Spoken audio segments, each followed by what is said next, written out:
और 2.5 साल हो गए हैं रूस यूक्रेन युद्ध शुरू हुए तब से यूक्रेन के कई शहर मलबे में तब्दील हो गए हैं, लेकिन पुतिन की जीत अब भी बाकी है। रूस के सैनिक इस वक्त यूक्रेन के दूसरे सबसे बड़े शहर खार्किव को खाक करने के लिए गाइडेड बमों की बरसात कर रहे हैं, तो यूक्रेन भी रूस को करारा जवाब दे रहा है। इस स्पेशल रिपोर्ट में देखिए रूस यूक्रेन युद्ध में क्या आया है एक नया ट्विस्ट।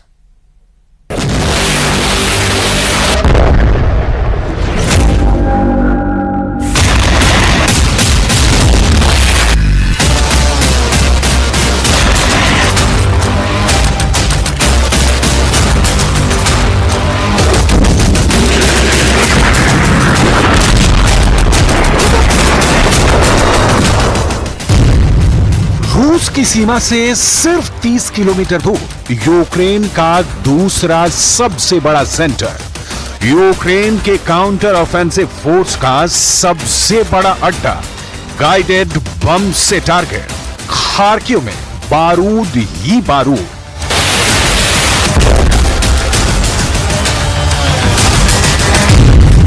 सुनसान सड़क पर महिला, धमाके की आशंका से अनजान, सामने ही धमाका, धुआं ही धुआं।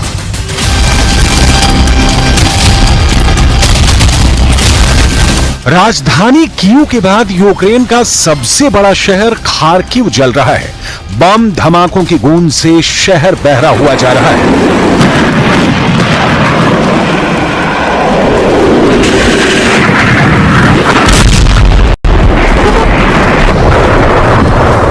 यहां कब कौन बम की चपेट में आकर दम तोड़ दे बता पाना मुश्किल है। पुतिन की फौज खार्किव की गली गली में गाइडेड बमों की बरसात कर रही है। ताजा हमले में खार्किव के 3 लोगों की मौत हो गई है, जबकि 50 से ज्यादा लोग घायल हुए हैं। सायरन की साए साए आवाज खार्किव में दहशत और खौफ पैदा कर रही है। Лише від початку цього червня росіяни застосували проти України вже більш ніж 2400 керованих авіабомб. Із них близько 700 проти Харківщини, проти наших позицій, проти наших міст та громад на Харківщині.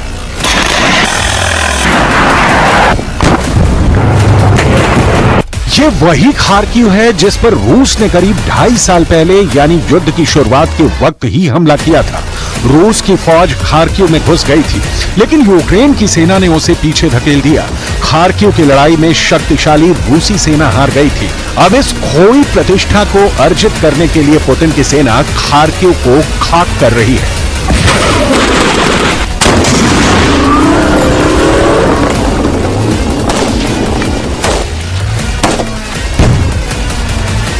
Зараз у Харкові ще триває розбір завалів на місці влучання російської авіабомби. 4 керовані авіабомби вдарили по місту. Це абсолютно прорахований терор. Одна з бомб зруйнувала житловий будинок у центральній частині міста поруч з автовокзалом. Станом на зараз відомо про більш ніж 40 поранених і травмованих у місті. Усім надається необхідна допомога.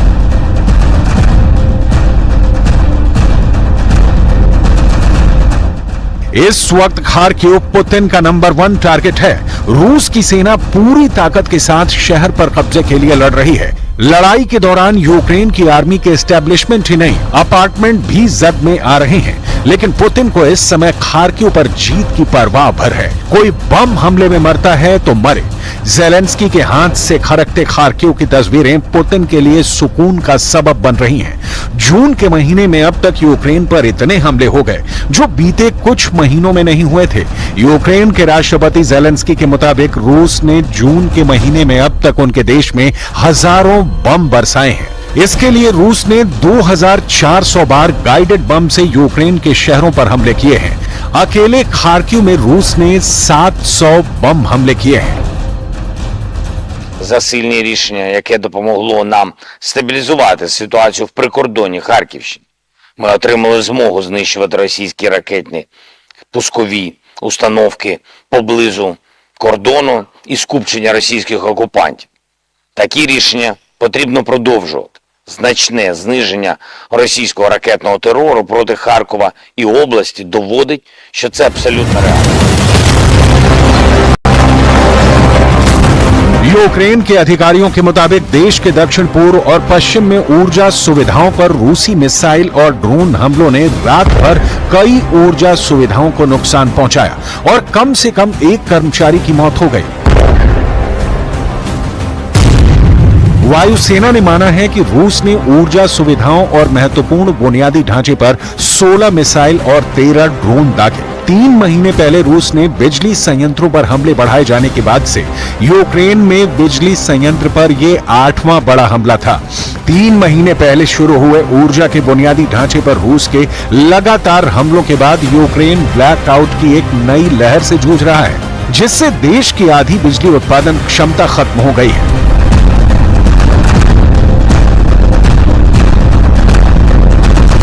यूक्रेन की वायुसेना के प्रवक्ता यूरी इहनात के मुताबिक रूस अधिक से अधिक बम गिरा रहा है क्योंकि उनके पास मिसाइलें खत्म हो रही हैं, बहुत कम बची हैं, इसलिए उन्होंने सस्ते हवाई बमों का इस्तेमाल करना शुरू कर दिया है।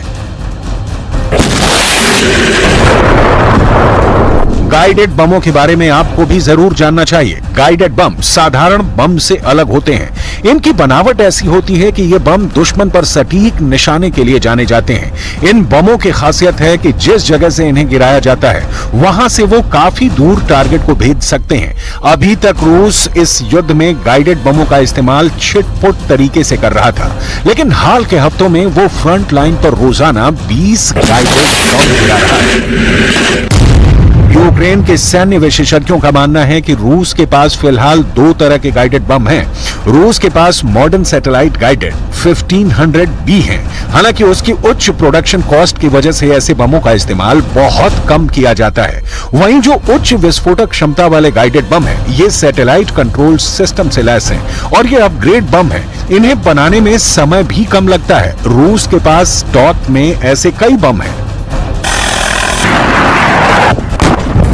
यूक्रेन को रूस के गाइडेड बमों से निपटने के लिए पश्चिमी लड़ाकू विमानों की जरूरत है, क्योंकि ऐसे बमों को हिट करना काफी मुश्किल है।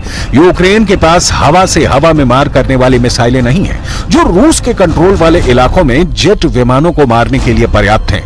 इसी वजह से यूक्रेन को पश्चिमी लड़ाकू विमानों की तत्काल जरूरत है। अमेरिकी राष्ट्रपति जो बाइडेन सहित पश्चिम देशों ने यूक्रेन को इसकी सप्लाई करने से इनकार कर दिया है। सिर्फ खार्किव ही नहीं, ज़पोरिज़िया, लीव, डोनेस्क। ऐसा लगता है रूस की सेना युद्ध को जल्दी से जल्दी अंतिम मुकाम पर पहुंचाने के लिए हमले तेज करती जा रही है। इस बीच यूक्रेन की बेकसूर आबादी की मौतों की फिक्र भी रूस को नहीं सता रही है। यूक्रेन में इस वक्त युद्ध के ताजा हालात कैसे हैं, इसकी डिटेल देखने से पहले खार्किव की बर्बादी और तबाही की पूरी ABCD समझना जरूरी है। खार्किव यूक्रेन का सिर्फ दूसरा सबसे बड़ा शहर नहीं है। खार्किव पर रूस के कब्जे का मतलब होगा राजधानी कीव के लिए रास्ता साफ होना। जाहिर ये समझना होगा कि पूरे यूक्रेन में पुतिन की फौज इस वक्त खार्किव को ही सबसे ज्यादा टारगेट क्यों कर रही है। पहली वजह, खार्किव में यूक्रेन की फौज का बड़ा जमावड़ा है। यहीं यूक्रेन की जवाबी कार्रवाई के लिए सेना की तैनाती की गई है। दूसरा कारण यह है कि खार्किव रूस के बॉर्डर से 40 किलोमीटर है। ऐसे में खार्किव पर हमला करना ज्यादा आसान है। तीसरी वजह, माना जा रहा है कि खार्किव पर अधिकार जमाने के बाद कीव की रात थोड़ी आसान हो सकती है, इसलिए रूस एक गेटवे बनाने के लिए खार्किव को निशाना बना रहा है। चौथी वजह, एक कारण यह भी है कि रूसी सेना को खार्किव को अधिकार में लेना आसान लग रहा है, क्योंकि यह पूर्वी यूक्रेन का हिस्सा है, जहां बड़ी संख्या में रशियन के पक्ष में जाने वाले लोग हैं। पांचवी वजह, स्वतंत्र यूक्रेन के लिए होने वाले पहले विद्रोह को उस समय की सोवियत सेनाओं ने खार्किव से ही कुचला था, इसलिए रूस के लिए खार्किव का महत्व भी है।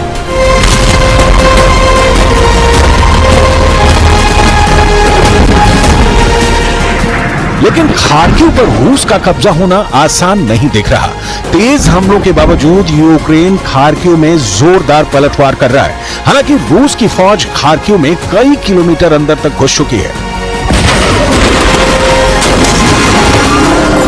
लेकिन पूरी तरह कब्जा कर पाने से अब भी दूर है।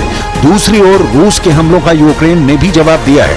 यूक्रेन ने रूस पर ड्रोन अटैक किया है। 100 से ज्यादा ड्रोन अटैक हुए, जिसमें एक रूसी नागरिक की मौत हो गई, वहीं 4 घायल हैं।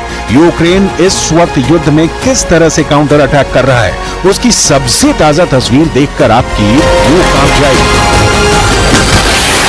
रूस के 3 सैनिक तेजी से लक्ष्य का पीछा कर रहे हैं। तीनों सैनिक कतार में दौड़ते हुए दिख रहे हैं। तभी यूक्रेन का ड्रोन बीच वाले सैनिक पर हमला कर देता है। घायल रूसी सैनिक गिर जाता है, लेकिन युद्ध में रुकने का मतलब मौत का बुलावा देना है। लिहाजा वो साथी से कहता है कि उसे गोली मार दे और आगे बढ़े। तीसरा सैनिक यही करता है और आगे बढ़ जाता है। विचित्र सा दिखने वाला रूसी युद्ध वाहन है, जिसे यूक्रेन की सेना ने जब्त किया है, जो दर्शाता है कि किस प्रकार सेना ड्रोन हमलों के निरंतर खतरे से निपटने के लिए अपने आप को तैयार करने का प्रयास कर रही है। सैनिकों ने पकड़े जाने के बाद रॉयटर्स को बताया कि यह वाहन जंग लगे T-62 टैंक से बनाया गया है और इसके बाहरी हिस्से में एक बॉक्स नुमा धातु का आवरण लगाया गया है। इसके पीछे एक पिंजरा और उसमें इलेक्ट्रॉनिक युद्ध उपकरण लगाए गए थे। यूक्रेनी सेना ने हवाई ड्रोन फुटेज में दिखाया कि टैंक को रूसी चालक दल के साथ एक जंगली इलाके में पकड़ा गया। इसके बाद कीव की सेना ने इसके ऊपर यूक्रेनी झंडा लगा दिया। यूक्रेन की सेना ने इसे बान टैंक का नाम दिया है। इसका इस्तेमाल भोजन, गोला बारूद और सैनिकों को इधर से उधर ले जाने के लिए किया जाता था। ऐसा लगता है कि इसकी छतरी ड्रोन हमलों से बचाने के लिए बनाई गई थी। Ефективність цієї зушки, вони все одно вже застарілі і потребують модернізації якої не якої. Це такі ті ж гепарди б'ють по висоті 3,5 кілометри плюс. Мають програмовані снаряди. І на знищення одної повітряної цілі потрібно набагато менше. यूक्रेन के पास हथियारों की कमी है और सैनिकों की भी। इस बीच रूस का हमला तेज है। अब देखना यह है कि यूक्रेन, जो 2.5 सालों से अपने से 10 गुना शक्तिशाली देश रूस से लोहा ले रहा है, युद्ध में कब तक टिका रहेगा।